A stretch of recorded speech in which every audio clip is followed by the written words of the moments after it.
Welcome back to another episode of Friday Night at the Barbell. Today I have Christie Hoffmeyer on, a Smurf elite powerlifter and now meet director for Powerlifting United. She's been powerlifting for a while, and I think this was somewhat overdue to get another Powerlifting United member on. Before we get started, I want to also mention Powerlifting United is the sponsor for the podcast, and I want to show what we have coming up for the next meets. AlabamaPowerlifting.com. June 14th and 15th is the Alabama State Games. It's in Gardendale. It's huge. It was big last year. It's even bigger this year. Not sure if it's still 2 days, but we'll see. It should be awesome. August 16th is the Club 1 Classic, tested and non-tested. And then November 1st is the Maverick. I believe we have other ones popping up as well. We will see what days they show up. Another thing I wanted to mention was the Patriotic Kenny Foundation. Not associated necessarily with the podcast, but it's something that's near and dear to me. They bring mobility to veterans that need it the most. I think it's a worthwhile foundation to support if you can.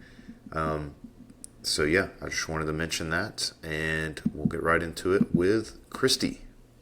Thanks. All right. Cool. So yeah, we can start with who you is and what you do. All right. Well, I is Christie Hoffmeyer.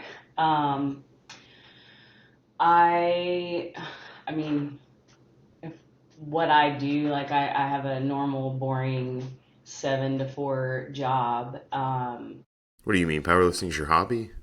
Yeah, This I is don't get crazy. paid to do. I don't get paid to do it, or anything. It's kind of nuts. Um, and then yeah, I have been a competitive, I guess, power lifter since 2018. 7, 8-ish years. Yeah, that's kind of it. Like, I'm not that interesting. I feel that. I mean, I think it's a bit more interesting. 2018, you've seen a lot of transition, Yeah, especially in Alabama. yeah. I think a lot of good things, mainly. Maybe a thinning population in powerlifting, but Yeah, so when I started powerlifting, actually, before I got into powerlifting, I actually played rugby concurrently with powerlifting, which I'll talk about. Not a good idea. But before I was powerlifting, I did CrossFit, I did weightlifting, and I actually was a competitive MMA fighter. I was much smaller and a lot faster, but I did that. And I used to train with my friend Jay, and I was in college at the time, so actually I just got out of college. So I was waitressing, trying to find a real world job because they don't tell you don't just get jobs handed to you right out of school. But we would just go into the gym and do stuff for hours every day. And there was a guy, his name was Jim, and he went to our gym, and I didn't know much about him, but one day he just asked me if I had ever power lifted, and I was like, I don't even know what that is. And he said, well, you're really strong for a girl, which, now people love when you the say that. classic. But I was like, okay, cool. And my dad actually was pretty stocky. He played rugby for a very long time. So I definitely took after him. But I was like, okay, well, I'll look into this powerlifting stuff. And when I did, at the time, the women that were in powerlifting were really either like equipped, taking, PEDs, or they were larger women. It wasn't really a big thing. And I was like, I mean, respectfully, I don't want to just be fat and strong. That's not my goal. So I didn't really get into it much. And then when I finally did, I had a bad breakup, and the guy that I broke up with was dating this girl who was powerlifting. And so I thought, well, I'll show that. Also, I don't know if I can cuss on here, You but can. Okay. I was like, I'll show this bitch. I'm going to do a meet and I'm going to like stomp her into the ground. So I hired an online coach and I did exactly that. And I actually did I think it was Battle of the Beast. Hmm. That wasn't my first meet. So I did a USAPL meet in Atlanta, first and last. Like it was an experience, but the first real meet, I guess, was that one. And that's what I did. I stomped her into the ground and fell in love with it. Nice. But it's definitely changed a lot. Yeah. It's and it's still changing a lot. Yeah. I think mostly for the better now, but it is funny. I guess you didn't find the gym that way, but you definitely found powerlifting through uh, bad relationships with others, which is how most people find the gym in the first place. True. I think it just really. I found someone online and she doesn't. I don't know what happened to her. Her name is Gina Aversa, and she was like a world record deadlift holder. And I did really well. Like my first meet, I squatted over 300, benched 170 something, and pulled over 400, which was like a pretty good numbers for someone's first meet.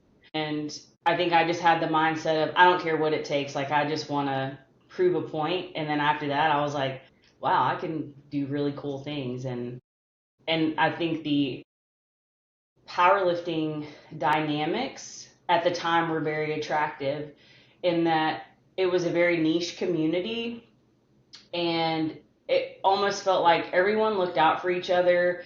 It wasn't like CrossFit where it was, clicky or everyone was trying to beat everyone.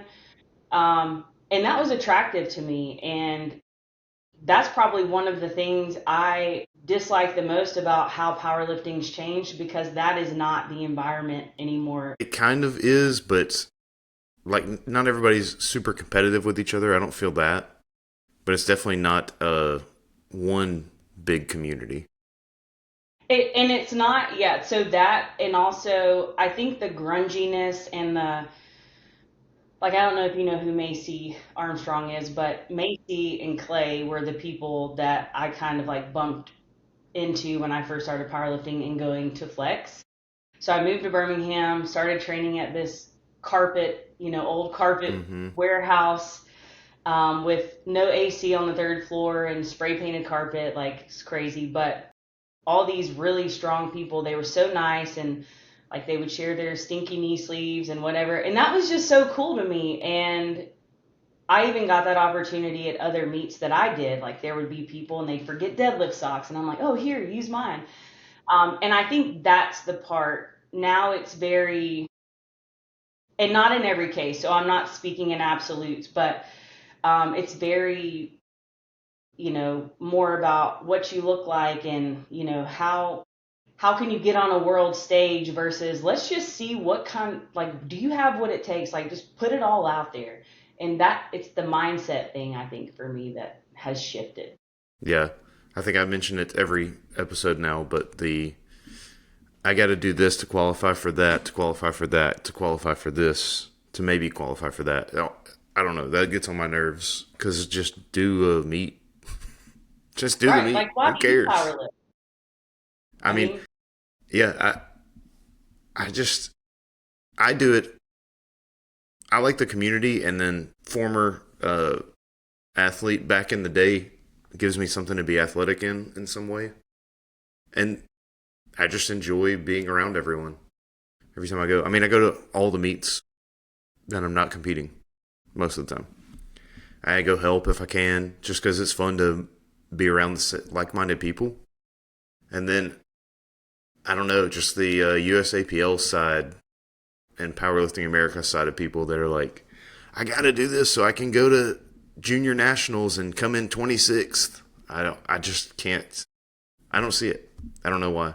There's people here at the gym I go to that do it too, and go in and do SBD days every single day for months and months on end to go get their ass whooped at nationals. Just seems so terrible. I feel like the social media kind of boom, especially with COVID, like during COVID years, has altered powerlifting significantly. So now, they're seeing, and what people forget is these people that are on world stages, these are like the 0.1% of the population. Like, you don't just, in most cases, things just have to align. Like, not just anyone can do that. It doesn't matter what your work ethic is. Like, I'm probably never going to be on a world stage, and I am okay with that. But I think, especially with, like you mentioned, USAPL, and I don't know a lot about PA other than they have some weird rules, but the elitist mindset annoys me, because if you can't come in and bench on a Texas bar because you don't use Texas bar in a competition, go fuck yourself. Like, it drives me insane. Like, just highest state of readiness. Just be ready for anything. If you have to train with a 65-pound squat bar, shut up and do it. Like, weight is weight at the end of the day. It is all a barbell. It It doesn't is really all change that much. And Yeah. then a lot of those people, I always find, will not pull ever on a deadlift bar. They're like stiff bar all the way, even if they have to go out of their way to get their hands on one. But they can't even bend a deadlift bar. Like, they're not strong enough to even bend it. So I'm always like, why are you worried about that? And kind of a segue, but I know, like, what our style of training is quite different than what a lot of people do. And I think that is why. That is a big majority, because Chris is an engineer and I am analytical AF. And I also have been injured enough to have a lot of, like, PT background. So we really just like to find new ways to challenge ourselves. And I know, I mean, essentially, the same things work over time, right? Like, being repetitive. And we do that. But what a lot of people see are the really crazy things that we do. But to me, that also makes it interesting. Like, I don't want to just train on the same things, doing the same movements every single day, because maybe I'm just old and, like, grumpy, but, like, that gets boring for me. I need to be challenged. So I don't get it. Yeah. There's some burnout factor, I think, and that's where it starts, is like when people are a junior and they do the same thing all the time. And then all of a sudden they're not in juniors and they're not qualifying like they were. And they're like, God, I'm still doing SBD and I'm 300 pounds off the qualifying total. And then they don't ever change. And I think that, so the coaching factor, I believe, is a big issue as well. In that you have people who do a meet, right? And then all of a sudden they have 5 spots open for coaching. And I'm going to say a few names here because, like, it is what it is. But so before I started working with Chris, I was training with Les. And Les had no clue what he was doing when he was coaching. And I think Les would probably agree with that statement as well. I mean, I think he was 22 or something, like, way too young, but he was training in the gym that I was going to. And I wanted that one-on-one factor.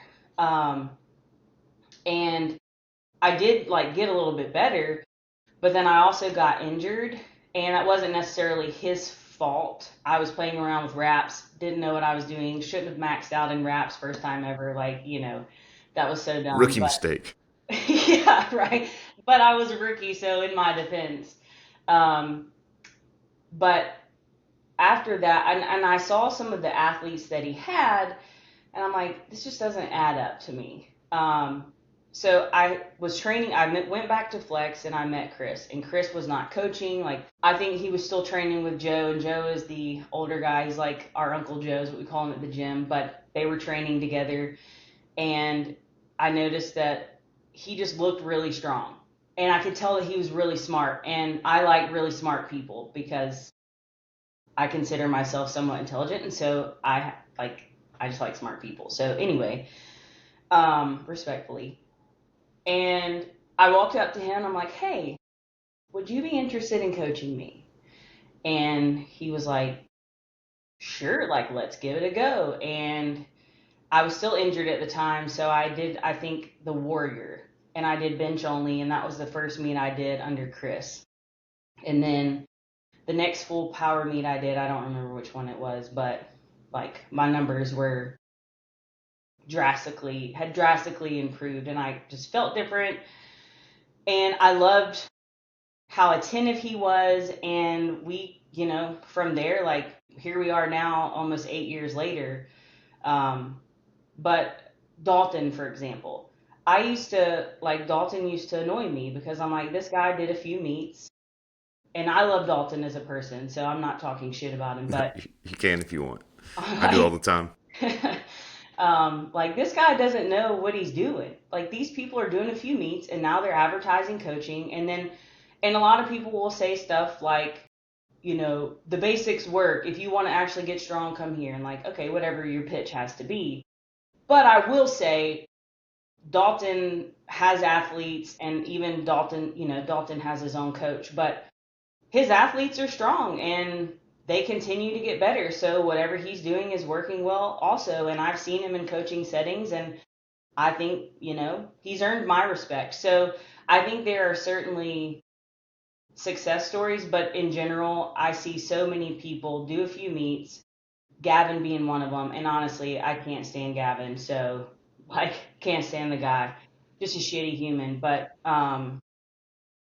does a meet, uses one of our athletes as Mm. clout, and then says he has 5 spots open. And that kind of shit pisses me off. But also, if you're dumb enough to fall for it. And I think part of it being a smaller, tight knit community, it hurts those people when they do that kind of thing. A benefit to them is almost everything works, unfortunately. So Yeah. you can kind of do anything for some amount of time as long as someone doesn't get injured, they'll get better. To what degree? That depends. But yeah, at least Dalton really cares.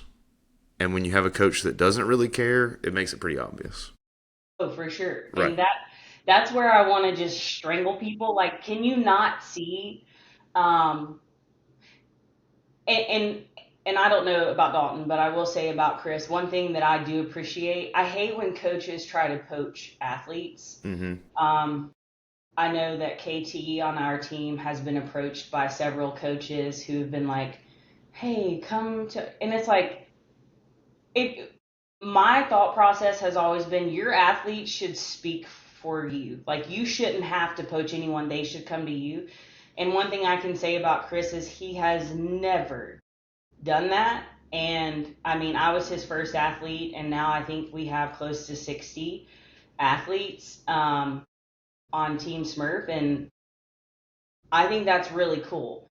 And I do have a question for you, not to like call you out, but I am just curious. So I know like way back when, I think you didn't really have a good taste in your mouth about us, or maybe, just Team Smurf in general. And maybe I was just under the wrong impression, but I'm just curious about that. And if so, like why? There was one situation at the Golden Ape when it was the year that we had like 120 people do it. Yeah. The Smurfs, it felt like they came in and tried to take over areas, and it was like Smurf only right here, and it felt like a lot of the competitive side of it, Hmm. like and other people said the same thing. So it felt like we were getting circling the wagons around the like what is it, the fucking flights. Yeah. So like people were having trouble getting to see where they are in the flights because all the Smurfs had all their bags and they were like around that area. So that was the only time that I was like, these fucking Smurfs, they're pissing me off. And I was coaching that day. I was helping with the meet, so there's a lot going on. Yeah. So I mean, that was the only time I can think of. I also think some of the things Chris does is fucking wacky, Yeah. but that's his thing. So, and people still get strong. So I can't talk to that. To me, I would never give someone like a, good example. Like the honeycomb squat, stuff like that. I'm like, I don't really see the point, but it fits into y'all's schedule well, which is Yeah. fine. So I want to touch on that. But going back, first of all, I apologize that we ever were like that. I know that we can be a lot. Um, and we were like at one point we had a lady on our team, Bianca, and she is like no one I've ever met before. She has the personality of like 20 people, but incredible human. But I'm talking about like we did the meet in the Tuscaloosa theater. I think it was the one Charlie used to host. State games, maybe not It was state the games. state championships, yeah. Yes. Um, and we had like 18 athletes doing that one, and a lot of them were first timers, and so she brought like a cookie cake and made cards, and we had this whole table set up, and we can be very elaborate, but we're also very welcoming. However, I certainly, you know, don't ever want anyone to feel like, because it's not the mindset of like you guys can fuck off, because I think we're quite the opposite, but it can be intimidating. But if someone would have been like, hey, you guys are kind of in the way, and I think I competed at that meet, I feel like I know exactly, like I can remember where we were sitting. Um, anyway, we're quite the opposite. So if we're ever like in the way, someone please tell us. And also, anyone's welcome to join our circle. But I want to go back to the crazy shit, because it's so funny when people say that, because 99% of the time I am the person that comes up with the stuff, and he doesn't program those things for anyone else. So those crazy things that you see, only we do those. And the honeycomb squats, for example, Daniel Tajiro Tanier, I'm gonna mess his name up, but he trains out of Daytona, Florida. The He's an equip guy? lifter, yeah. Yeah, yeah. Um, really strong, like very smart guy, and I saw him doing honeycomb squats, but I think he was doing them on a regular bar. Maybe it was a bamboo bar, I don't remember, but I just remember seeing it and I was like, that's kind of crazy. Like I want to try that. And it's really just meant for stability, because all those stabilizers that you don't ever hit are just firing.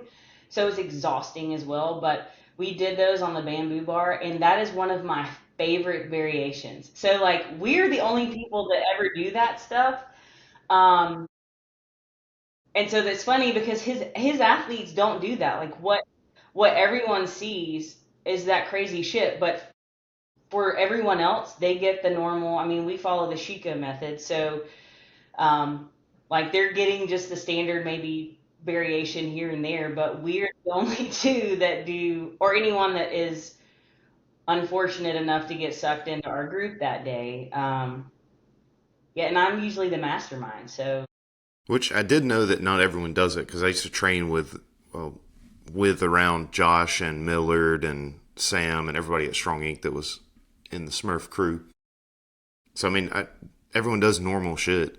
It's just funny when I see that kind of stuff, and I'm like, God, that I just to me I can't see a place for it. I guess, yeah. but if you guys are doing it in a group, like that's the point. I think it's because he's crazy, and also he's an engineer, so his brain is always like, how can I make this more challenging, which annoys the piss out of me a lot of times. I'm like, can we just do a normal squat today? But then also I'm like, hey, I saw this and I wonder if we add a band and we do this. And sometimes it leads to some really cool stuff. And then sometimes we do things and we're like, that was so dumb. I don't ever want to do that again. But I think it really just keeps, because the gym for us, unlike most athletes, and I know I have some meets scheduled for this year, but I don't know why I did that to myself, because actually hate competing. But the gym is more of like an escape, and I know it's the same for him. Like his life is so chaotic, that is just the one thing that he looks forward to.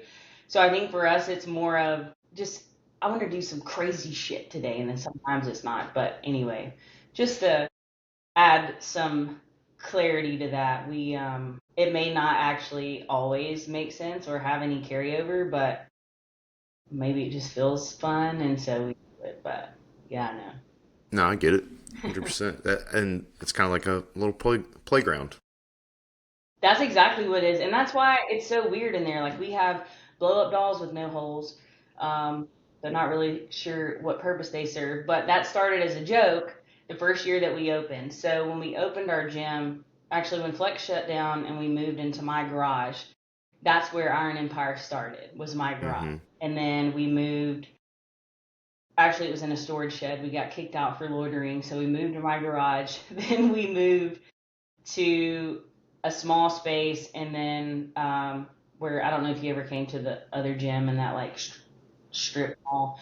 So we moved into the small side, then we moved to the large side, then we kicked the wall in and moved back into the small side too, and then now we're where we are. But I totally had a point to that. But yeah, it's Playground. essentially a playground, and Yeah. it's weird. Like, you have to have a certain personality type to want to come to Iron Empire.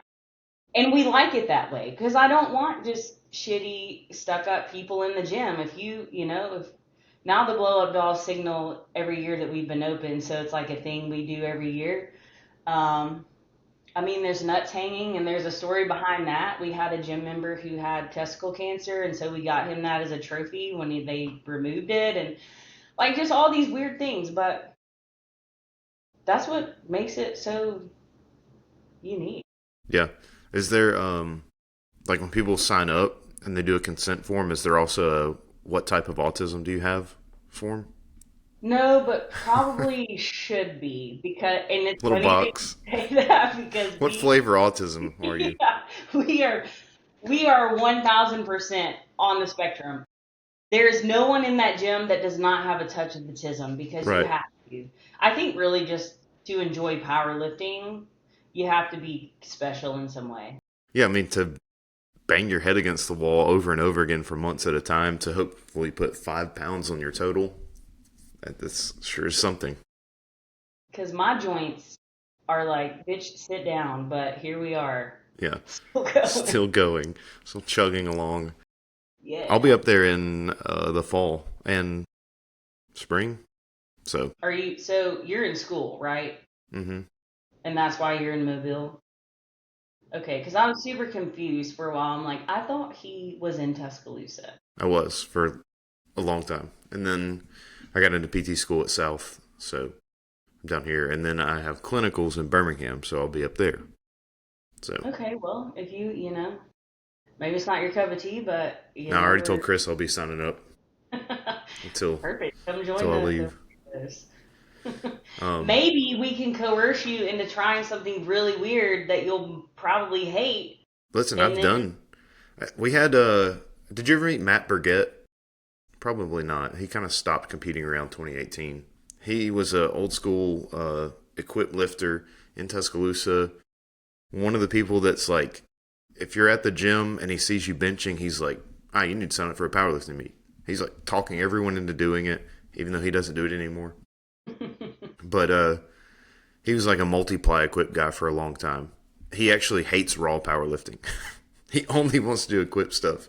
But he broke his ribs with 815 or something on bench, so he's not allowed to do it anymore. I think he blew out both quads, and he's a lieutenant in Tuscaloosa, and his wife's like, if you ever step on a platform again, you're dead. She'll literally murder him. So, or he um, might literally die. yeah, So, you never know. But he's one of the ones that would be doing stuff like that and make people jump in because, again, he was like old school equipped guy and doing a bunch of conjugate style training. And so I have done stuff. I've done weird shit. I've done stuff. I've I've seen been stuff. there, done that a little bit. Uh, Actually, the first time I ever saw someone that was powerlifting, he Hmm. was at he was at 24E in Hoover, and he was doing. He brought over the heaviest dumbbells he could find and stretched bands all the way across the platform, and was doing like banded deadlifts. And I was like, "What the fuck is this? What the fuck are you doing over here, you?" He's a super nice guy too. And then that was the first time I ever heard of powerlifting. But I would do some weird shit if y'all were doing it. Probably, maybe we'll see. Sometimes we coerce. We've had some victims. Right now, I think Jeff Great is. terminology. Yeah, I mean, really, that's If you're what. at if you're at Iron Empire, you're Possible victim. If you jump into what our little group, you are going to be victimized, unfortunately. But I don't feel bad for you because, like right now, we have Jeff. So Jeff started training with us. I don't know how long ago, maybe a year ago, or training with Chris rather. I say us because I feel like I'm kind of like the assistant coach, Yeah, I agree. but he was training on his own and he did his first meet, which was Club One last year, and his numbers, like, they were okay. Um, but the progress that he's made since being in our group, because it just, when, even though I'm a female, training with Chris, like, there are times, we used to be a lot closer, like, with deadlift, and now, like, I don't know, he's just so full of spite, his shit has just gone through the roof, but like if I would do 7 reps, he would do 8 just because. And so it was always this really challenging environment, which I guess in any group is really what you want, right? Like you want to be able to push each other. Um, and I love that because Jeff has just gotten so strong and just confident since training with us. And to me, that's the rewarding side. When we have someone hop in our group for a little bit, they're always like, I can really tell, but it's just that pushing each other. Even though sometimes I honestly don't know how Chris tolerates me because I can be a real cunt and I'm just putting it out there. There are days I come in and I think because we've been training together so long, I want him to coach me, right? But I feel like I always know what I'm doing wrong.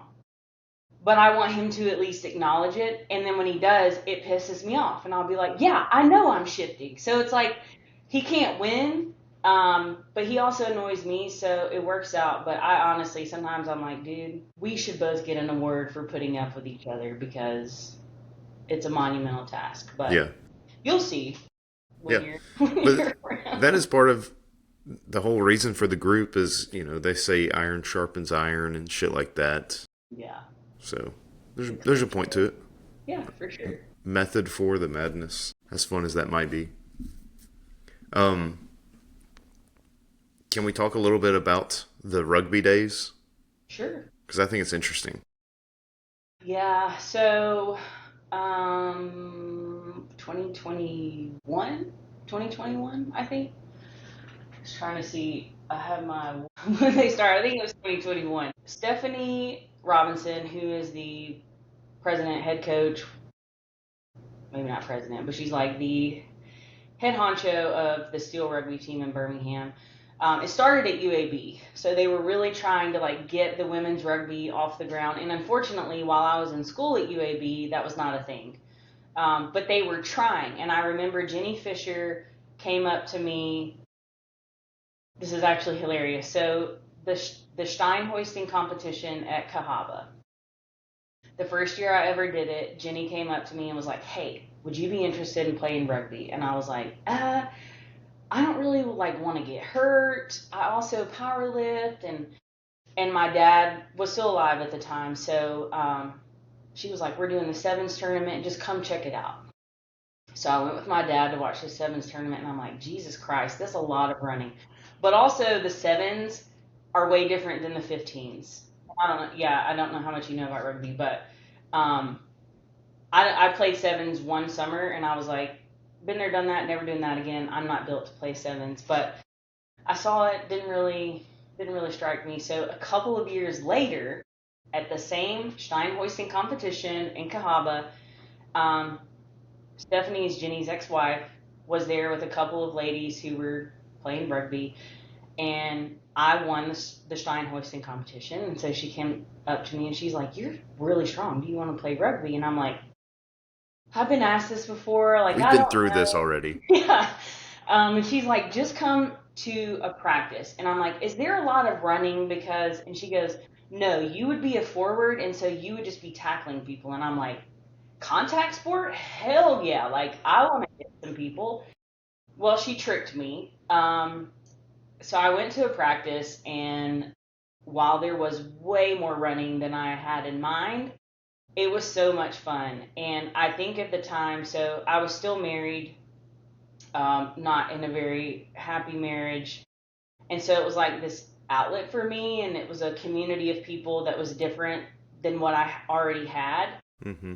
Um, and I loved it, but it did not complement powerlifting at all. So I had an old volleyball injury that resurfaced in my knee, um, and I played for 2 years. After the first year, my knee kept getting worse and kept getting worse. So then I went to the doctor, found out I needed to have surgery. And even after I had surgery, I went back and played. Um, but then I had like a stress fracture in my foot because I was compensating, and my powerlifting training was really just kind of stagnant. Um, and then what really did it in for me, and I tackled like, I had some really good hits, I had some tries, I had some really good runs. And I'll never forget the first tournament we played. It was in February and it was freezing. And as you know, rugby doesn't care what the weather is. It's still happening. Unless it's literally like a hurricane or like lightning, we're playing. So it was raining, the field was flooded, and it was like 27 degrees. And I'm like, there's no way this is a real thing. But we did it. We played, and I kept getting called because I was tackling with no arms, because like I could not feel my arms. I was just hitting people with my shoulders. So the next tournament we played, we were D3 at the time. Uh, I got out of the car and I heard some girls going, I think that's the girl that deadlifts 600. And I just kind of like kept to my business. And then someone tapped me on the shoulder and she's like, are you the girl that deadlifts 600? And I'm like, I don't quite deadlift 600. And what they were referring to is I had done reverse bands and I had pulled like 615. And I'm like, but yeah, I think that's, I am who you're talking about. And so I had this reputation for just being like strong as shit and really hard to tackle, which was really fun. So I Yep. got my nickname, which was Busset. Um, it was actually a toss up between the two. So there was Busset and Hoff Dog. Um, I'll elaborate on that one because there is a story. But my dad, when he played, was the Hoff, which my first powerlifting belt, that's what it says. And KT actually uses that belt. But I'm like, I can't keep his name. I didn't earn that. So we played a tournament in New Orleans. And after, like, as you know, rugby socials are weird and everyone's drunk, and you see more dicks than you care to see. So, for the Zulus, just for anyone listening that doesn't know what I'm referring to, so we went out, got hammered on Bourbon Street, and come back to our Airbnb. And I had got 2 hot dogs from, there's a hot dog place that's like really popular in New Orleans. It's like Dat Dog or something. But I got these 2 hot dogs, and I was going up the stairs in the Airbnb, and I tripped and I spilt my hot dog. And I like scooped it back into the thing, and everyone started laughing. And I don't remember because I was definitely intoxicated. But I apparently ate the hot dog Of anyway, course. Yeah. and that's where hot dog came from. But I'm like, That's funny. so yeah. That's a good one. But I don't do that anymore. I got a degloving injury on Yeah. my quad, which will be there forever. Um, I got tackled by some little bitch who didn't have the balls to tackle me for real, so she grabbed me by my ankle, and I'm a large lady, so momentum and etc. They thought I broke my neck, so the way that I fell, I just laid there for a minute, but it hit my quad. I had a hematoma that turned into a ceratoma, and then eventually they were like, it's just not attached to your tissue anymore. Mm-hmm. So that's kind of when I decided it need to. Can't blame you there. That sounds fucking awful. It's terrible, and it's still like Yeah. when I deadlift, will because it sticks out, so it will Mm-hmm. fill up with fluid, and it'll start hurting, and it's just really annoying. But it was a good thing that I needed in my life, and it got me through my dad dying, and you know through my divorce partially. So it served its purpose for sure. Yeah, super necessary, Yes. as they say. That's cool. I do see how that would not be conducive to powerlifting, especially well, even if you don't, even if you don't take into account the injuries, it's still um, like with any sport, you're not really strength training for gaining strength during sport. So that Right. And makes sense. we would practice Tuesdays and Thursdays. So I would go to the gym, and my training usually lasts 2.5 to 3 hours every day. Um, and then I would go to practice at 6 o'clock and practice for 2 hours. 2 a days. Yes. So I think my thing is freezing. Can you see me? I don't know what's happening to my computer. Okay. It just really became a lot because I like in powerlifting, it's like one plane, right? Um, and that's where the injuries really started to show up because when you're like juking and doing all of this stuff, you don't train for that in powerlifting. So it kind of hurt both sports in that I had no endurance. Like if I ran to score a try, you had to take me out for a minute because I needed to recoup. Um, and being a forward, right? Like you're in the scrums, you're Hmm. doing the line outs, you're driving, and it was just exhausting, uh, but also just so badass. I do miss it a lot of times, and I'll have moments where I'm like, I would love to just tackle the shit out of somebody. But that team, they've done so well, and they have so many people on the roster now, and they're now a D2, so pretty cool to see. But I actually have a friend named Kristen who used to be in Tuscaloosa and powerlifted. I mean, she probably did that 2018 meet, the Battle of the Beast. But anyways, she plays semi-pro full pad contact football in is it for Tennessee. Alabama Fire? No, she's in Tennessee. Okay. I always just think it's interesting. We went up and watched a game, a few buddies of mine, and it was just wild to think about. For me, I played football growing up. I can't imagine putting on pads and going and doing that bullshit again. So it's wild that someone would be like, "Oh, this sounds fun," to me. Well, and no disrespect to football because like football is also a very, intense sport, but and I actually tried out for Alabama Fire because coach kept coming to my job and being like, "Please come play for us." And I went and I showed up to practice. And when I play sports, I played volleyball a very long time and I also coached club volleyball. And I have a very strong work ethic, but also respect is a big factor for me. So if the coach blows the whistle, that means get your ass to the huddle. And these girls were just like chatting and walking and they had long fingernails and we did like a few drills and I remember one girl grabbed me here and she scratched me and I was like, hell no, Yeah, this is not for me. But now with football, after playing rugby, because it doesn't stop, which I did not know until I started playing. hmm At least with football, like you get a lot of breaks. With rugby, you gotta either like substitute yourself out or you just gotta pretend like you have enough to keep going. So that I could probably do football, but not anymore. I'm you're hung over it. everything. I'm over it. Ship But has yeah, sailed. I'm with you. I see people like that. And if I were younger, maybe, but I'm like in my mid 30s, I got to be careful. You got enough hobbies. It's fine. Yeah. Yeah, I think that part where it's like, one, I'm too old. What's the point of doing that and possibly getting hurt?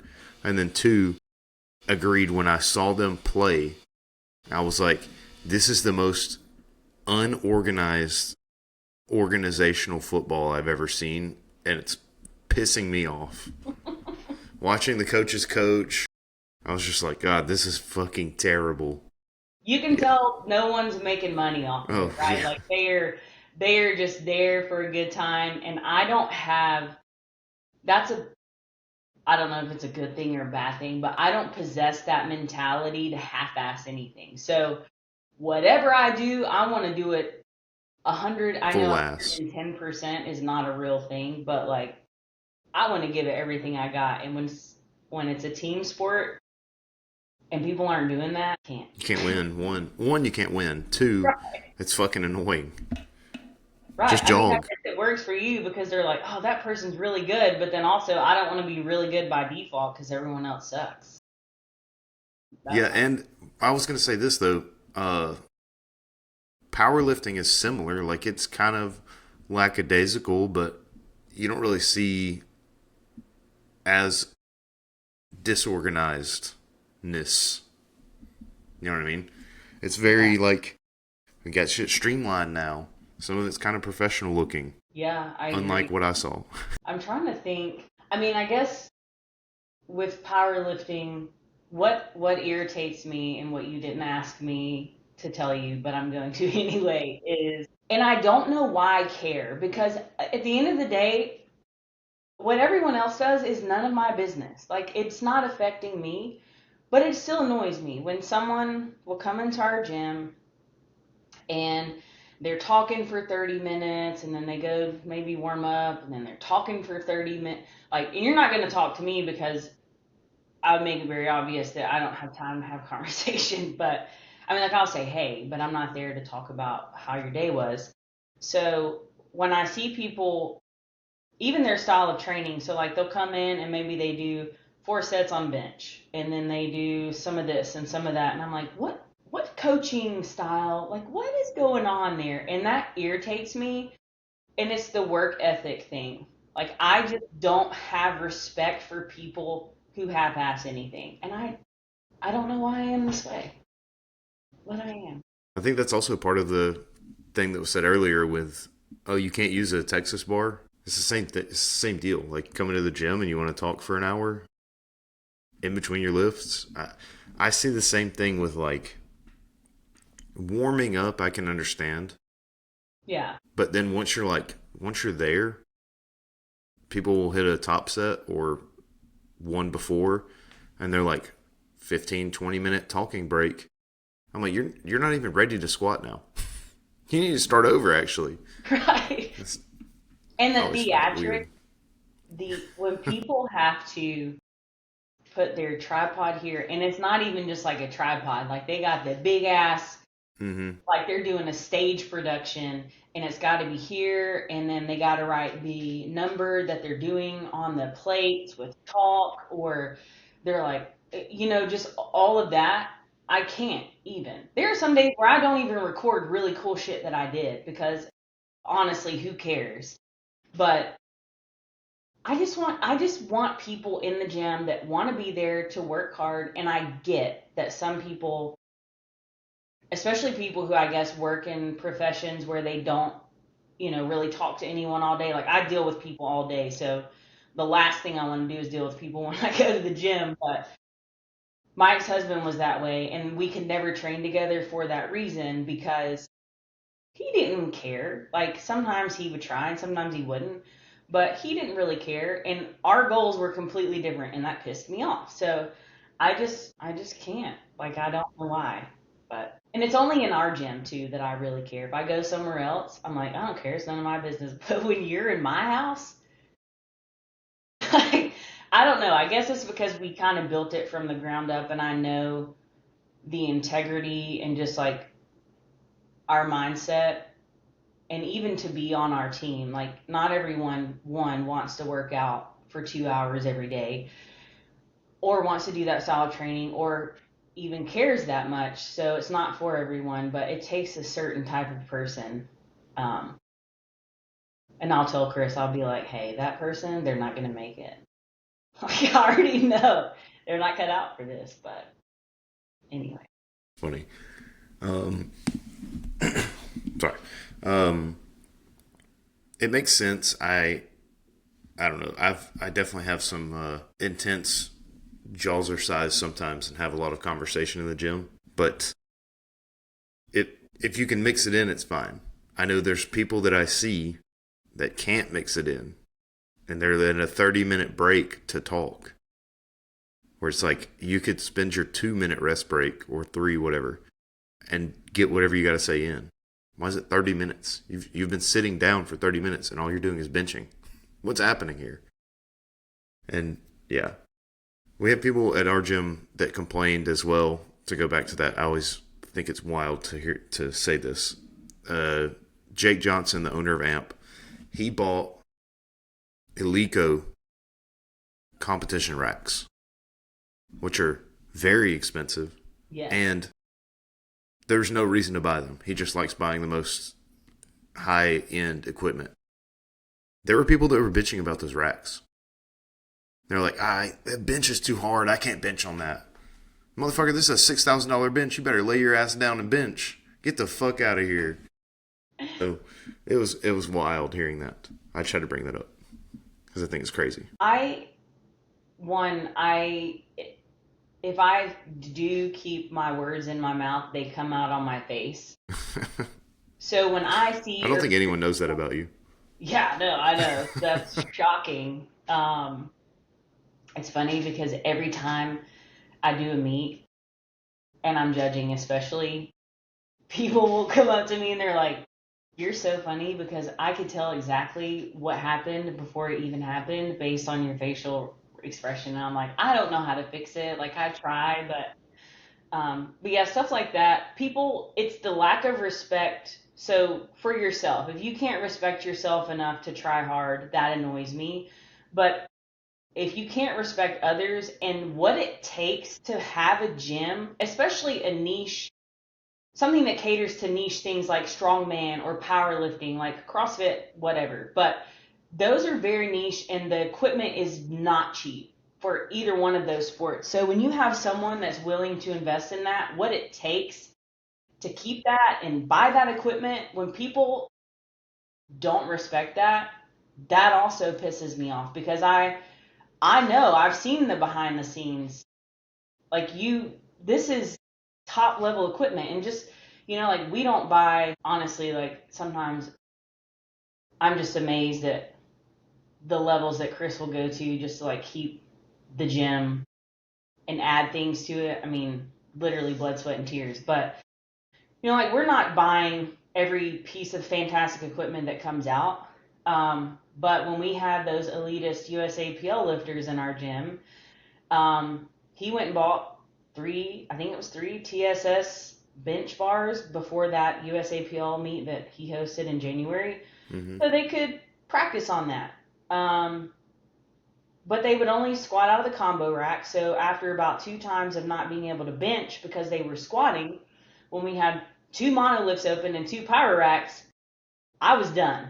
And I was like, something's got to give. So, yeah, I just, honestly, if hitting people was socially acceptable, I would do it way more often. Born in the wrong era. For sure. It's the 1980s. Yeah, it is I think that's a good way to put it. It is a respect thing. Like, you're not respecting people around you. Especially if you can only do your lifts in the combo rack that other people need for bench or whatever. Is wild. And expecting people to cater to you? Yeah. Brother, you're just paying a fee to come into this gym. Like, what do I owe you? That is just wild to me when people have that mindset. I don't. Yeah, entitlement. Yeah. They call it. Yeah, that'll get you an elbow to the face. Especially in powerlifting, I feel like. Because, like I said earlier, it's a small community, especially in Alabama now. For whatever reason, it's kind of shrunk since I started. And everybody talks to each other. Yeah. It's, And so why do I know we're going to probably get to this, but I'm just curious what your thoughts are on just how it has changed and, just the numbers that we're seeing have changed. Like, what do you think the reason for that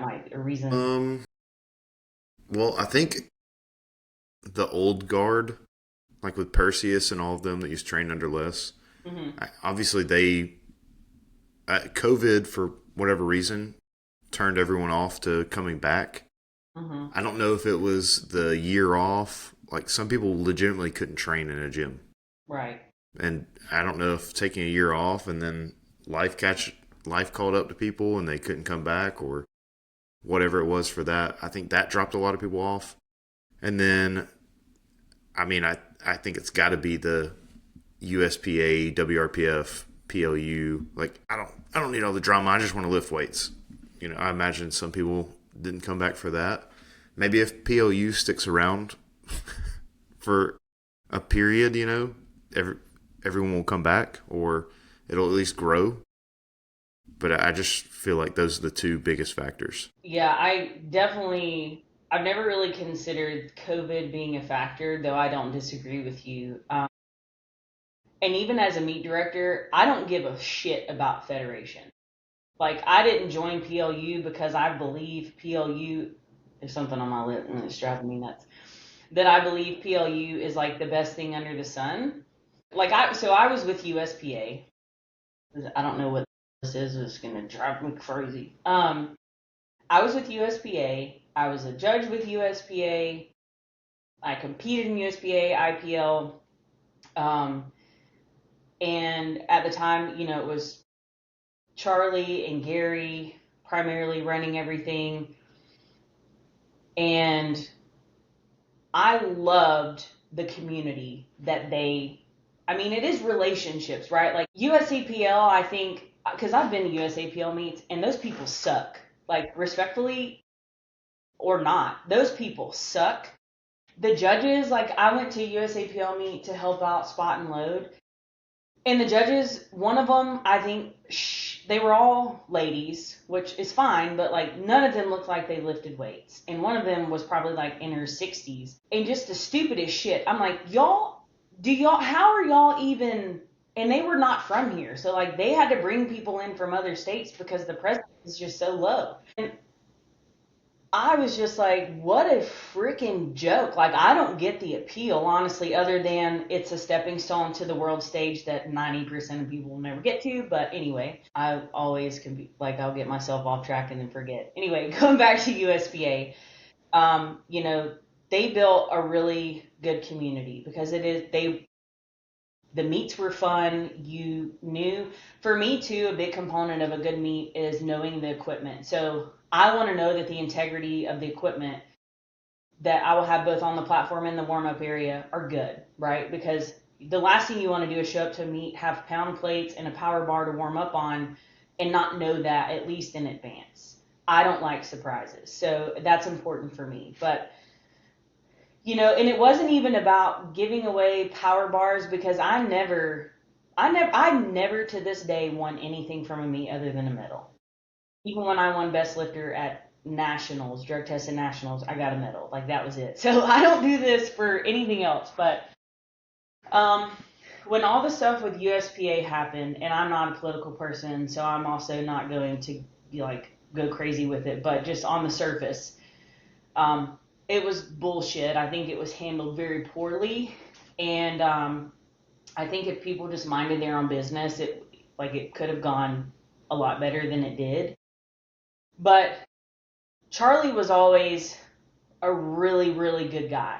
And like I was with him and Ashley, I had stayed with them a lot. Like when I did a meet with Charlie, I didn't pay for anything. And he had no prerogative to even compensate me for helping, right? So like just a genuine person. And I'm like, I don't care what anyone's saying. I'm going where these people are going. And it was also, you know, Heidi and Tracy and Tammy, like all of them as well. Um, and so, of course, we went to WRPF, and I didn't really ask a lot of questions about, you know, what is WRPF? Who is at the top? Who's making the decisions? Because again, I don't care. Mm-hmm. But I also was ignorant to the fact of how important that is and how it does have a downstream effect. So that definitely caused a big hit in the community because Yeah. we were having meets that would fill up super quick. But also there was no really any competition, even with USAPL in the state of Alabama. So USPA ran it. And then WRPF because USPA dissolved essentially in Alabama, and so it was just WRPF. Well, I think that was an adjustment. A lot of people were confused. There was a lot of misinformation circling around. And instead of just what I would have done had I been in a higher position is just come out forthright and say, here's what's going on. Here's why you know what I mean? I just felt like it was a lot of hush hush and just be transparent. Like just Mm-hmm. because that to me, that means more to me and I'm going to trust you more versus just like going off of hearsay. Um, and then, of course, when everything happened, I literally had just been approved to be a WRPF, like the day, just been approved to be a meet director. And that was a decision that I debated for over a year because Charlie already knew that, you know, his kids were growing up and it was just too much for him to continue doing that, which are big shoes to fill, by the way. Yep. Um, and I was like, do I really want to do this? Am I going to be good at it? Like, you know, all of the natural questions somebody should be asking themselves. And I wasn't sure, so I never gave a yes. But him and Heidi both were like, you know, we see how passionate you are. And I am extremely passionate, not about really powerlifting because it's kind of boring, but it's what it does for people, and it's like, you know, the excitement of meet day when people are hitting PRs and they're doing things they never thought they could do. That is what motivates me. And I was like, you know what? I love spotting and loading. I love judging. Why would I not want to be involved in creating just a fantastic atmosphere? Um, got approved, and the next morning I got an email. Actually, they sent it out like at midnight, but the next morning I woke up, read the email that we were no longer WRPF, and I'm like, what? Like, Yep. what is going on? And I was like, Heidi, I think we need to just tell the people that it really was just failure in leadership, and we weren't able to make decisions that we wanted to, and that was ultimately why they left. Like that, and that was what it was. But again, how do you trust something that now for the second time has changed? That's that's instability. People don't like instability. I know I don't. Um, but I will say that being on the other side of it, now I hate the political side and I hate this dog eat dog world. Um, and I've talked to Matt in Mobile actually. I think he's the meet director for Yeah. Yeah. 65. We've had conversations about it, but because we kind of stepped on each other's toes a little bit with the Mobile meet that I ended up having to cancel. Not intentionally though, but no one's communicating with each other, and it's like what it's oversaturated. I truly feel just powerlifting in general, not any specific federation per se, but it's Mm-hmm. just oversaturated. Um, and I don't know what we do about it because what I dislike now being a meet director is when I was powerlifting, and I want to hear your thoughts on this. When I started powerlifting, I never signed up for a meet because of like cash prizes. I mean, people weren't even giving that away. Like you just signed up for a meet because it was close and convenient. And now it's like we're giving away cash prizes and we have all these sponsors and like that's cool, but these are state level meets and that's hurting people because now it's like, well, how can I up the ante? And I'm gonna be honest with you, like as a meet director, I have no intentions of trying to be better than that because just like in April, there was nothing super phenomenal, but that was probably one of the best memories I have in powerlifting. Not even because it was my first meet as a meet director, but I feel like everyone had a good day. Like I feel like Mm-hmm. it was just a good time. Yeah. So I don't really know where to go from here because I don't want to keep canceling meets. That's frustrating not only for me because I do take a hit like when that happens. But I'm also not doing this to make money. So people who do this to make money, like hats off to you. But this is like meet directing is not a way to like put money in your pocket Yeah. unless you have other forms of cash flow. Yeah. Um, couple of things to unpack. I want to go back to the original point. The reason I said COVID, I think, had a part to do with the smaller numbers. I think if you go to the 2018 2019 meets in Alabama, there's a lot of names in those completely full meets that some had to be added a platform to, that a lot of those people are not to be found now. And then with WRPF, it's the same deal. Left USPA because of drama and things that were going on, which was the right call, I think. And then 2 years later, we leave WRPF. Well, now we're 2 years later again, right? 2023, 2025. So we probably will see an upward trajectory. Yeah. But as far as canceling meets, the last, what was it down here? The Kings and Queens of the Beach. Mm-hmm. The last one had 16 people do it. So, I mean, you had nearly half that signed up this time. So it makes sense that it just went down. I don't think there's a lot of people here that, I mean, I train at a gym that's the only powerlifting gym within 50 miles or something. Long ways. And we have like a handful of powerlifters. A handful of people that compete in powerlifting. And of that handful, 2 or 3 do whatever federation's around, and the rest only do USPA or USAPL. I don't know how you break them out of that grind of only doing one federation. And then with offering money for placings and stuff, Matt did that with his first meet that he did in February. Yeah. And I guess I can say this because it doesn't matter, but he broke even. So he didn't lose any money, which is huge. We talked about that. That's huge for meet directing at all, much less also giving away cash prizes. For sure. And capitalism, America 101, if you want to be competitive, you have to offer something different. And if you want to offer like good vibes and this is a place to either get started or to see where you're at to go somewhere else, whatever you want to do, I think there's still a place for that without having to offer money to people. Because there's a lot of people out there that aren't going to win money anyways. Right. And I agree. And his meet that's coming up is it was like $165 to sign up, which that money is going to go to the meet. And I know that because I know who he is and what he did last time. But, I'm not going to sign up for that. It would be cool to compete with the level of people that are there. Yeah. But it's just too expensive for me. So I don't see it. I think there's ways to give away stuff that isn't money that people would still like. And it's possible. I don't know. He did an amazing job of getting sponsors. I'm still impressed by that. The people that sponsored that meet, and it was his first one ever, and it was like not his fault, but I think shittily ran.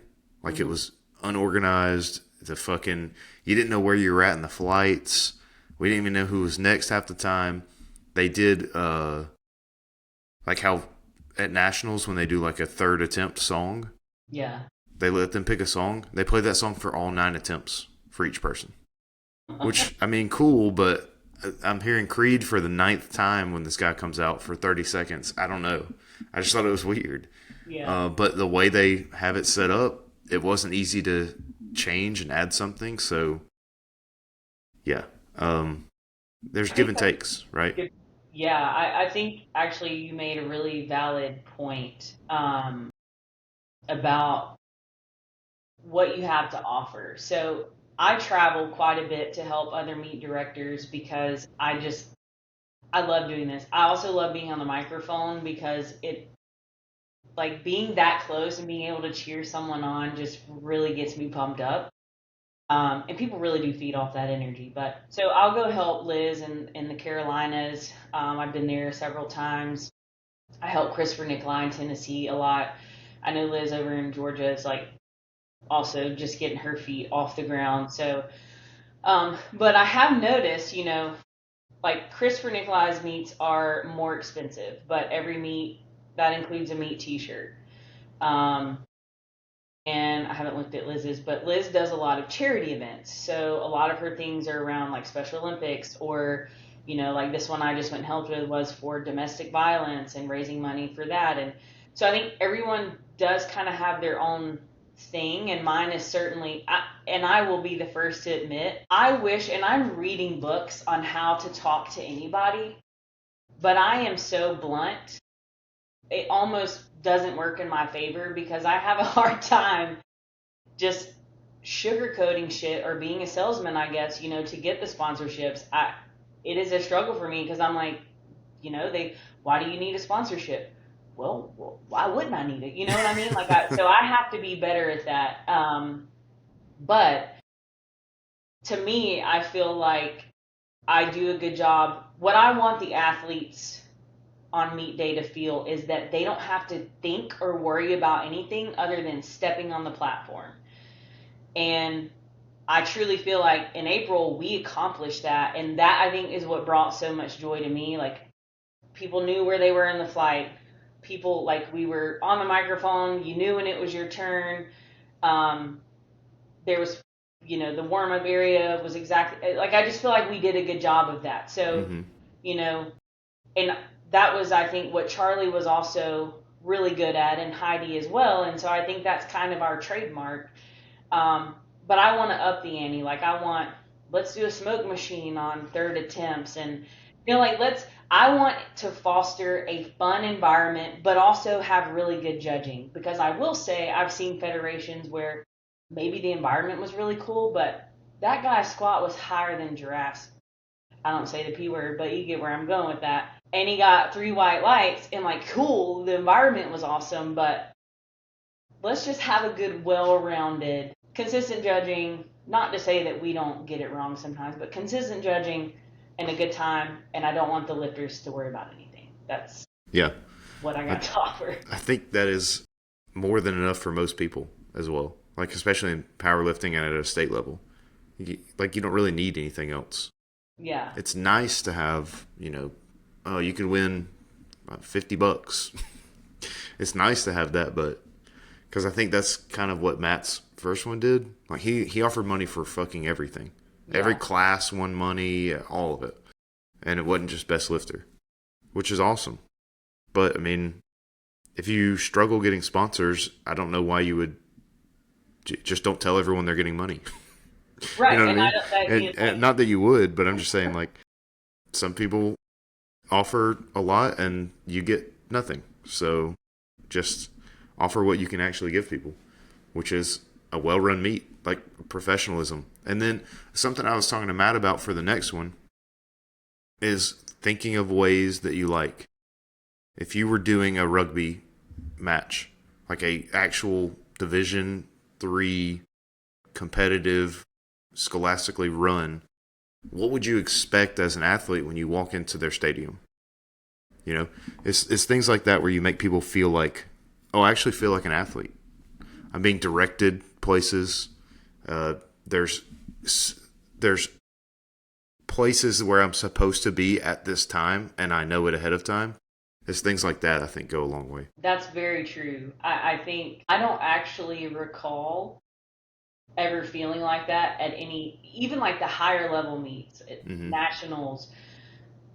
I never felt like we were something special. Now, state games was kind of cool but that was, something a little different. And I think that's the appeal for that as well. But I think that's a very good point. That's a very, very valid point. I've never considered that. But even as an athlete, someone who still competes, you do. I mean, we're self-centered. At the end of the day, everybody is self-centered, and you want to feel like you're special in some capacity. And when I did state games last year, one thing that is important to me as an athlete is really like the environment, not even just the people, but like how big is the space. And what I didn't like is how, I don't know, did you go to state? No, I couldn't make it. So it was in the Hoover gym, which was massive. So the stage just felt like this little tiny thing in the middle of the gym. The warm up area was extremely, expanded, and I almost felt like it gave me anxiety. Like, I don't know why, but I did not like it. So when I went with Heidi this year to look at venues for state games, we both agreed, like, we like the intimate, people are close up front. We want it to feel like you don't want to not have enough room in the warm up area, but you also want to feel like, okay, we're all in this together. And so I'm excited to see how it turns out with the venue we have this year. But that's a very good point. I'm glad you brought that up because I've never even considered that. Yeah, I mean, I think that's one of the things that separates it from other sports. It's just Yeah. like, how do you treat your athletes? Like they're athletes? I You know? remember Charlie used to always buy pizza too Mm-hmm. for every meet. And like, we had someone that cooked barbecue and we gave away barbecue sandwiches. Um, but I'd like it to feel kind of like you're at home. So not like you're just in a foreign space, but making people feel special without needing to like incentivize everything. And maybe one day I'll be really good at sponsorships and I can do that. And we've talked about doing non-sanctioned stuff, maybe like what you're doing or did with the axle bar. Mm-hmm. Um, because the same three lifts get boring, Yeah. right? Like you can do a non-sanctioned event, but okay, squat, bench, deadlift, woo, but like mix it up. And so we've talked about maybe doing some sort of event. Maybe it's teams because people like to be competitive. And now we do have enough teams in Alabama and surrounding area. Um, and that would be really fun, right? Like team event, not team events per se, but like a team total. Who has the highest team total? Um, but yeah. I had some long conversations with Heidi about that because I agree. I think a team thing is easily doable, and they have rules for it sort of already, but to me they are kind of weird. Hmm. I think if you shrunk it down and made it like 5 people max, have to be all in different weight classes, has to be this many men, this many women, whatever, 6 people, 3 and 3, something like that, where it's like an actual you have 6 people that are head to head, like across the board. I think that would be cool. And then you can have a championship belt or something. This is what I mentioned to Heidi. You can have like a championship belt or something that says like Alabama's strongest team, and then every year they either have to come defend it or bring it for the people that win this year. Yeah. So it's the same belt, just changes hands. You put it up at your gym. Each gym can just put it up in their gym or wherever. When we were doing regional planning, we were talking about, because I feel like that's something too that died, right? Because with USPA, you would like everyone would put their team, and something else that's Mm-hmm. just a minor detail, but something I miss is the random fact. Do you remember on Yeah. the Yeah. USPA cards it would say like random fact, and sometimes the MC would say it. And I remember one time I like drinking wine and doing cartwheels in my Spider-Man onesie, and I'm like, no one's gonna read it, which is not a real thing, but I'm like, no one's gonna read this. And then Heidi said it out loud before I went and do my bench, and everyone started laughing. And I remember being like, okay, I have to be serious now. But I do miss that detail. But anyway, I feel like the team thing was more prevalent then, and then it kind of waned away. I don't even know that Yeah, you're grammar right. from whatever my brain. Um, but when we were talking about that, I was like, I think having 4 people and at least one has to be a female, right? And they can Mm-hmm. be tested or non, because when you get too granular, then it's like, what's the fun anymore? Also, as a drug tested athlete, I love beating people who are on things. Like, that's Right. cool.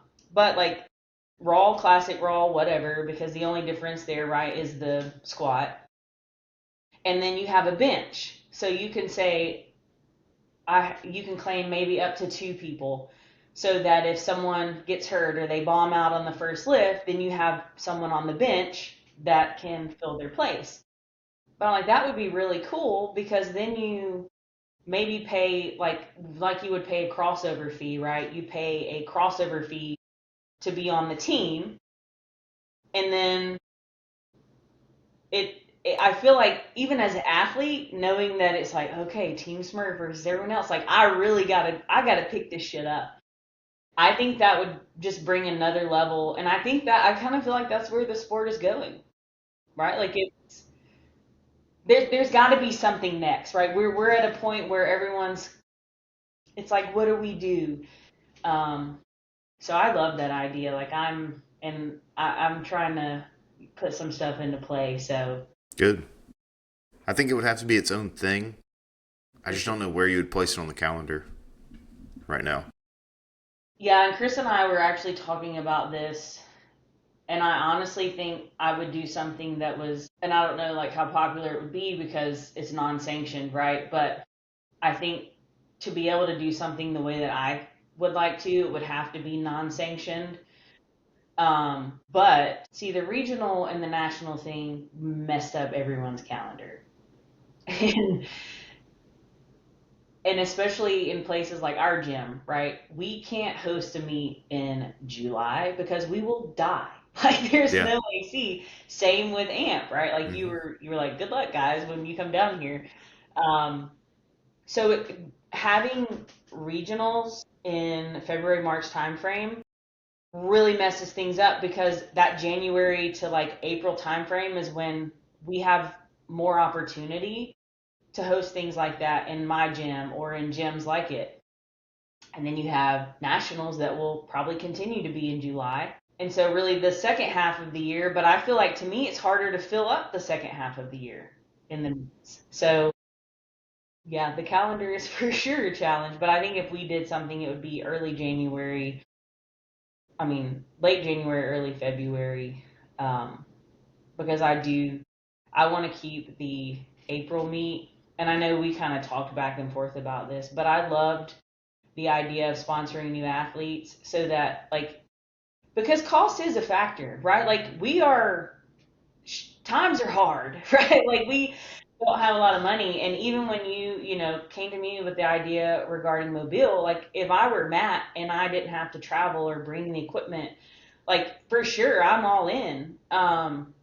But it gets challenging too, and a lot of people, I'm not directing this at you, but what a lot of people don't understand, and even myself before I got into this, was how much it costs to put on a meet.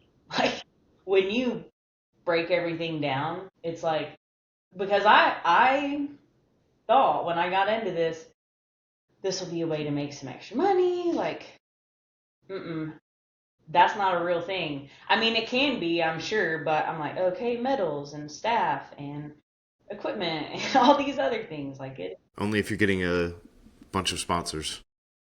Well, and even sponsors now, at least when we got sponsors for regionals, they're not giving us money, right? Like they're giving prizes or sour strips or, which is still great, but that doesn't help with any of the overhead. Yeah, true.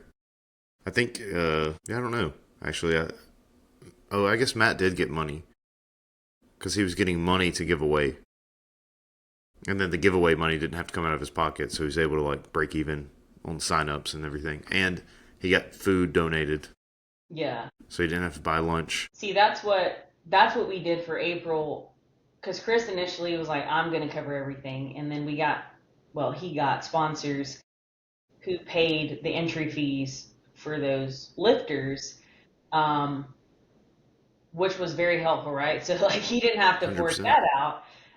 But even doing something like that, and I was very shocked at the people who wanted to help with that Mm-hmm. because especially people who like weren't even involved in powerlifting at all, but to support someone who hasn't done anything before and they're trying something new, like we want to grow the sport. I think powerlifting is really cool, and I think it is obviously what you make it, but it has done a lot for me, and it is for sure something I can foresee myself doing for the long haul. Maybe not at the level I'm doing it now because I don't know about you, Bryant, but my joints, sometimes I wake up and I'm like, the thought of putting weight on my back today sounds like a nightmare. So, No, I look forward to the attempt of getting hurt every week. I think it's fun. Said no one ever. right. But I mean, I do think about people like Curtis Hubbard. I don't know if you ever met him out of Tuscaloosa. He's like 74 or 75 now. Still goes to the gym and squats heavy as fuck. Like, turns purple. He's squatting so hard. It might only be 300 pounds, but 300 pounds at 74 is fucking a lot. And he's Yeah. like 170 pounds. So, I don't know. I see things like that or think about that, and I'm like, yeah, I'd love to do that. Actually, within that age, and I can do that. Fuck yeah. So, I mean, the science behind it. I mean, you like science obviously because, you know. on occasion, Oh, I yeah. dabble. I like the data driven type stuff. It's Hmm. really intriguing to me. Um, and just the science behind the actual benefits of, again, maybe not 80% every week, but that type of training is really good. And if I'm doing, I don't remember the last time I had an off season, so this is LOL, but like after I had my knee surgery and all I could do was really bench. Even when I started like nursing my way back into it, I was like, I actually don't feel like shit. This is kind of cool. Hmm. Now I'm 5 weeks out from a meet and I feel like a dumpster fire. As it should be. Right. And Yeah. I always tell myself, I'm like, when people say, and I know better, I've been doing this long enough, but when people are like, oh, that's how you should feel, I'm like, that don't even make any sense. Like, why should I feel like shit? But I mean, it is true. Um, Yeah, you really should, and you'll be better for it, supposedly. question mark. It just, you'll wake up every morning until you feel better, thinking, is this worth it? I don't know. Sometimes I question my sanity, but again, you have to be a certain level. Maybe it's not even tism, but you got to be off a little bit. I might have a little touch of psychopath. I don't know, but there's some reason why. And that's the cool thing too about powerlifting, at least for me, is that I love a good story. So I love everybody's got a reason. I'm sure there are some anomalies, but for the most part, everyone has a reason, whether it's a bad breakup or they lost somebody or they're going through depression or they're a recovering, addict. There's like everyone's got a story in this sport. And to me, that's really cool. Yeah, I agree. And that is more times than not the reason they keep coming back, even though it is so fucking boring sometimes. So The it majority is of the time, so actually. boring. It is so boring. If you could lift with anyone, well, I feel like I might know the answer. If you could lift with anyone, it can be celebrity or whoever, dead or alive, who would it be? I feel like you think I'm going to say Lily, but I'm not. I've never thought about this because I don't really romanticize. That's probably not the appropriate word, but I don't really like fangirl over anyone. I could Mm-hmm. live with anyone. It probably would be someone like Lily or Karina Davis because, like in Lily's case, she had cancer, right? And so she's, I think, 5 years in remission. And to me, and having family members who battled that, to have the mindset to not only overcome something where you could die, but then to push yourself to the limits is that just fascinates me. Like, to be around someone with that mindset would be very intriguing to me. And then, like Karina, domestic violence survivor, just such a nice person, gives back to the sport. So I think it would be someone like Yeah, I like it. I think there's something to like, I've been through X, powerlifting's nothing. it's With those always types, the you know? young moms too. Like Yeah. I swear to God that something about having a child puts something extra in these women's muscles because some of the strongest women have children, and I'm like, I don't know what it is. Yep. But I need to know what the secret sauce is. Well, I will never know. Fortunately, I think. Yeah. Actually, it's 2025. Anything can happen. Anything can happen. And if you do, you'll probably, well, before I would say you might be a rich man, but now it's probably not the case. Yeah, dime a dozen. Cool. Well, I appreciate you coming on. I think this was awesome. Glad you got to air some grievances and then talk about the future of powerlifting in Alabama. Yeah, I don't think I've ever really got to have much of a conversation with you. And just to be honest, I always felt like you disliked me, and I probably disliked you at some point. So this was really cool for me too, even though I did most of the talking. That's how I Um, wanted it. it was really interesting for me, and I do also just want to say that I appreciate your contributions to the, community because it takes people like us that want to give back to make it happen. So, thank you.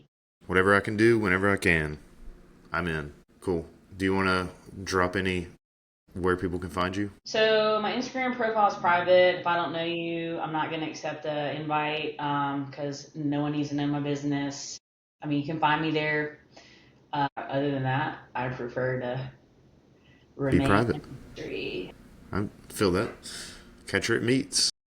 Yeah, you can catch me at the meet. There you go. Cool. Well, thanks a lot. Yeah, thank you. We'll be seeing you at the next one. Couple months. Oh, well, state games. I don't know if you'll be at state games, but Yeah, I'll be there. all right. Well, I'll be on the platforms. Hell yeah. Hell yeah. Cool. All right. Thanks. See you. That was episode 19 with Christie Hoffmeyer. Just wanted to jump back on and shout out Powerlifting United for sponsoring the podcast and let you know I got a few more guests already lined up and recorded and ready to go. Up next is going to be Chris Lentini of the Smurf Kingdom, and we also have Tyler Bunn coming up soon, so stay tuned for those. And that has been your Friday Night at the Barbell. Peace.